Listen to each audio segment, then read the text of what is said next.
Well, this morning we read Isaiah chapter 1 and 2, and we see Isaiah set the scene. And he lived at a time when there were relatively good kings. 3 of the 4 kings who he mentions during the lifetime of his prophecies were good kings, kings who obeyed the Lord to one degree or another. However, Isaiah begins his prophecy with a denunciation of outward religion. I hate your feasts. I hate the offerings that you bring before me, because the offerings, the religious ritual, was not backed up by a righteous lifestyle. People were exploiting each other, people were cheating each other, people were not behaving properly. Outward religion does not allow us to live in a way which denies that which we proclaim. If we call ourselves followers of Jesus, if we call ourselves worshippers of God, then our lifestyle must back that up. In our business dealings, in our actions, that must come out. Religious ritual will not excuse immoral practice.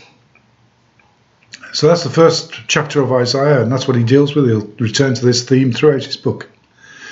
Then he speaks about a time when the Lord is going to revive his people. He's going to pour out his blessing on them again, and nations are going to come and worship the Lord. The purpose of God giving the law to the Jews was that they would be a light to the nations, that other nations would see, if you live in this way, then God will bless you. If you live in right relationship with God, then you can find blessings from him. However, that relationship was tarnished. We've already spoke about the false practices, but also false religion. They also, as well as worshipping the Lord, they would worship the idols round about. As well as worshipping the Lord, they practiced divination. As well as worshipping the Lord, they would have sacred oak trees. And the Lord was saying he was going to purify his people for an end time revival.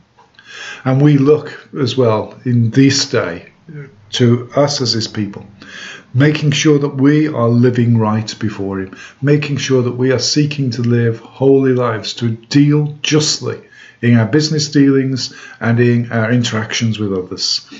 Because one day the Lord is going to come and purge his church, preparing us for his coming, that we may be a bride pure and holy and ready to meet him. Amen.